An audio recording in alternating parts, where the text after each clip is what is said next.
BC ముసుగులో తీన్మార్ మల్లన్న గారు రెచ్చగొట్టే ప్రయత్నం చేసుకుంటూ మాట్లాడుతూ ఉన్నారు. నిజంగా తీన్మార్ మల్లన్న గారు ఈ మీడియా సాక్షిగా అడుగుతూ ఉన్నాను, అసెంబ్లీలో బిల్లు పెట్టినప్పుడు శాసనమండలిలో మీరు ఎవరైతే వ్యతిరేకిస్తూ ఉన్నారో అదే కవిత గారు వాయిస్ రికార్డులు తీద్దాము, మీరు పెట్టినటువంటి వాయిస్ రికార్డు తీద్దాము. ప్రతి కులం గురించి ఎంత విపులంగా వివరించారో, ప్రతి కులం యొక్క డిమాండ్లు ఏ రకంగా విమర్శించారో ఏ రోజు కూడా నువ్వు ఆ రకంగా విమర్శించలే.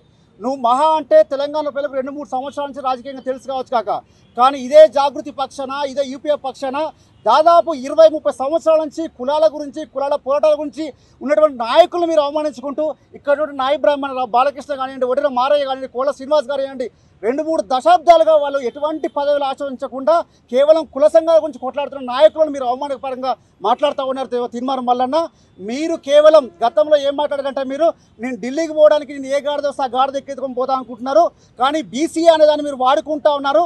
ఖచ్చితంగా మేము గాడిద లెక్క కాము, వెనక తొక్కుతాం మిమ్మల్ని కూడా, వెనక గాడిద ఎట్లా తంతదో అట్లా మేము తల్లి మూల కూర్చోబెడుతున్న తప్ప మీరు ఆడుతున్న నాటకాల్లో మీ బీసీలం పావులం కాదు. బీసీలం ఎవరు పోరాడానికి ఖచ్చితంగా స్వాగతిస్తూ ఉన్నాము.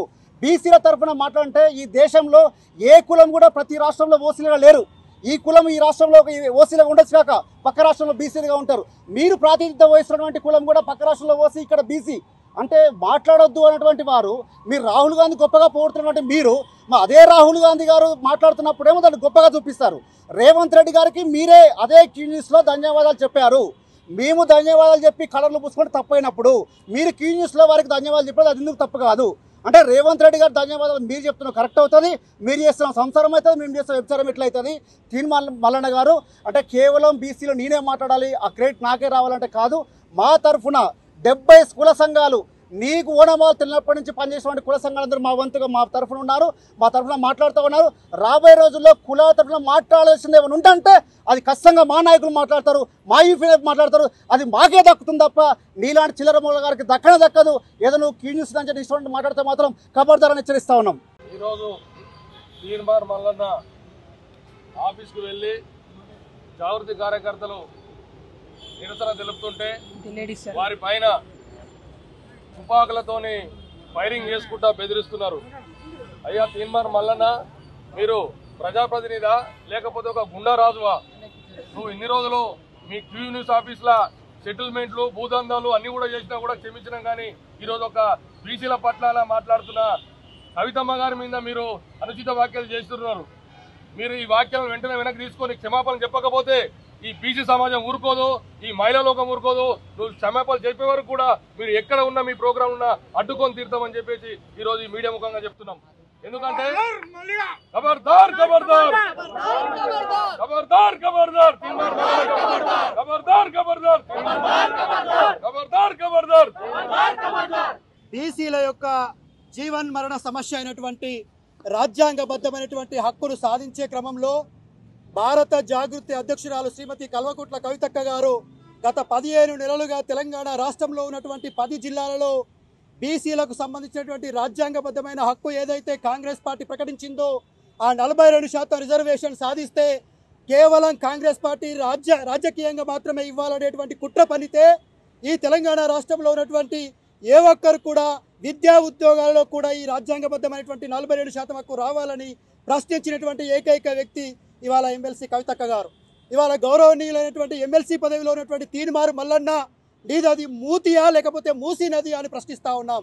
ఇంత పెద్ద ఎత్తున తెలంగాణ రాష్ట్రంలో జాగృతి ఆధ్వర్యంలో, యూపీఎఫ్ ఆధ్వర్యంలో బీసీల హక్కుల కోసం 15 నెలలుగా పోరాటం జరుగుతుంటే నువ్వు ఎక్కడ పడుకున్నావని చెప్పేసి మేము ప్రశ్నిస్తూ ఉన్నాం. ఏ రోజైతే రాజకీయంగా నీకు అవకాశం లభిస్తుందో, రాజకీయంగా అది నీకు స్వార్థానికి ఉపయోగపడుతుందో ఆ రోజు మాత్రమే బీసీల మాట మాట్లాడుతూ ఆ తర్వాత నీ ఆఫీసులో ఒక సెటిల్మెంట్లకు, భూదందాలకు అడ్డాగా మార్చుకొని ఇవాళ బీసీ ఉద్యమానికి కూడా నీ వ్యక్తిగత ఎదుగుదలకు వాడుకుంటున్నటువంటి నువ్వు ఇవాళ కవితక్క గారు ఏ కులంలో పుట్టినటువంటి వ్యక్తి అయితే ఏంది, ఇవాళ భారత రాజ్యాంగాన్ని రాసినటువంటి డాక్టర్ బాబాసాహెబ్ అంబేద్కర్ కేవలం దళితుల కోసమే రాజ్యాంగాన్ని రాయలేదు. ఇవాళ బీపీ మండల్ గారు, కమిషన్ వేసినటువంటి మురార్జీ దేశాయ్ గారు, ఆయన ఏ కులానికి చెందినటువంటి వ్యక్తి. ఇవాళ అదే కోవలో కవితక్క గారు బీసీల ఉద్యమాన్ని తన బుధానికి వేసుకొని తెలంగాణ రాష్ట్రం మొత్తం తిరిగి బీసీలందరినీ చైతన్యం చేసి ఇవాళ ప్రభుత్వం యొక్క మెడలు వంచి ఆర్డినెన్స్ సాధిస్తే ఇవాళ ఆర్డినెన్స్ ఇచ్చినటువంటి ముఖ్యమంత్రి రేవంత్ రెడ్డి ఏ కులం? అట్లా అనుకుంటే బీసీల సమస్యలు బీసీలో మాట్లాడాలంటే బీసీల రాజ్యాంగబద్ధమైన హక్కుల కోసం బీసీలో పోరాడాలనుకుంటే ఇవాళ తెలంగాణ రాష్ట్రం ఎట్లా వచ్చేదని చెప్పేసి నేను ప్రశ్నిస్తా ఉన్నా. భారత రాజ్యాంగాన్ని పట్టుకొని దేశం మొత్తం తిరుగుతున్నటువంటి రాహుల్ గాంధీ గారు ఏ కులం అని చెప్పేసి నేను ప్రశ్నిస్తా ఉన్నా. అందుకే మిస్టర్ మల్లన్న గారు, నువ్వు చాలా తప్పుడు ఆలోచనలతో ఉన్నావు, నువ్వు చాలా తప్పుడుగా మాట్లాడుతూ ఉన్నావు. ఇవాళ మేము దాడులకు వ్యతిరేకమే, కానీ నీ మాట ఇవాళ తొండ ముదిరి ఊసర వెళ్ళినట్టుగా, మనిషి ముదిరితే ఊసర వెళ్ళి ముదిరితే మల్లన్నగా ఇవాళ తీన్మార్ మల్లన్న కనిపిస్తా ఉన్నాడు. ఖబర్దార్ తీన్మార్ మల్లన్న, ఇంకోసారి ఇలాంటి అవాక్కులు చివాక్కులు పేలిస్తే ఇవాళ కేవలం దాడులతోనే వదిలేసినాం. కానీ తెలంగాణ ప్రజలు బీసీలు ఇవాళ చాలా చైతన్యమైనరు. కవితక్క గారి నిస్వార్థ పోరాటం మొత్తం కూడా గ్రామానికి చేరింది. గ్రామాల్లో ఉన్నటువంటి మహిళలు బీసీలు ఇవాళ కవితక్క గారు అడుగులో అడుగేసి తెలంగాణ రాష్ట్రంలో పాల్గొంటూ ఉంటే ఓర్వలేక ఆమెకు వచ్చినటువంటి ఆ పేరు ప్రతిష్టలను తక్కువ వేయడం కోసం ఇవాళ చిల్లర రాజకీయాన్ని ఎత్తికెత్తుకొని ఇవాళ ఏదేదో మాట్లాడుతూ ఉన్నామంటే నీ దిగజారు రాజకీయం అర్థమైపోయింది బిడ్డ. ఖబర్దార్. ఒక ఆడబిడ్డని ఏ విధమైన మాట్లాడే రాజకీయాలలో ఆడబిడ్డల్ని ఎదగనివ్వద్దు, మా ఇంట్లో వాళ్ళు రాజకీయాలలోకి పంపించకుండా అంటే మీ వ్యాఖ్యలు ఉన్నాయి. ఒక మహిళని రాజకీయాలలో విమర్శలు, వ్యక్తిగత విమర్శలు అనేది ఎంత దారుణానికి ఇంత దారుణంగా ఈరోజు కవితక్క గారి గురించి మాట్లాడుతుంటే మేము చూసి తట్టుకోలేకపోతున్నాం. తెలంగాణ ఆడబిడ్డలందరం కూడా ఈరోజు రగిలిపోతున్నాం. తెలంగాణ ఆడబిడ్డలందరం ముక్త కంఠంతో ఖండిస్తున్నాం. ఎందుకంటే ఈరోజు మా కడుపు రగిలిపోతుంది. అక్క ఏ రోజు కూడా దాడులను సమర్థించలేదు, ఏ రోజు కూడా దాడులు చేయమని మాకు చెప్పలేదు.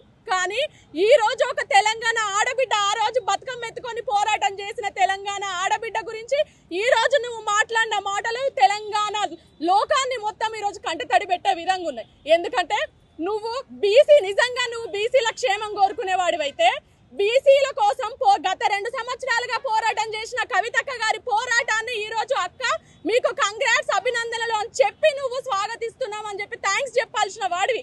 కానీ నీకు అది లేదు. ఎందుకంటే నువ్వు బీసీల సంక్షేమం కోసం ఎప్పుడు చూడలేదు. అక్కని బీసీ అని అడుగుతుండ్రు. ఒక నాయకురాలికి, ఒక రాజకీయాలలో ఉన్న ఒక నాయకుడికి ఉండాల్సిన లక్షణం ఏంటిది? సబ్బండ వర్గాల గురించి ఆలోచించాలి, అన్ని కులాల గురించి ఆలోచించాలి. అక్క బీసీ కాకపోయినా, అక్క ఎస్సీ కాకపోయినా, అక్క ఆ రోజు అంబేద్కర్ విగ్రహం గురించి పోరాటం చేసి సాధించిండ్రు, మహిళా రిజర్వేషన్ బిల్లు గురించి పోరాటం చేసి సాధించిండ్రు, ఈ రోజు బీసీ రిజర్వేషన్ బిల్లు గురించి కూడా పోరాటం చేసి సాధించిండ్రు. ఇంకొకసారి కవితక్క గురించి నోటికొచ్చినట్టు మాట్లాడితే తెలంగాణ ఆడబిడ్డల మూర్ఖము, నిన్ను రోడ్ల మీద తిరగనివ్వము, ఎక్కడికక్కడ అడ్డు చెప్తాం. ఖబర్దార్ తీర్మానం మల్లన్న.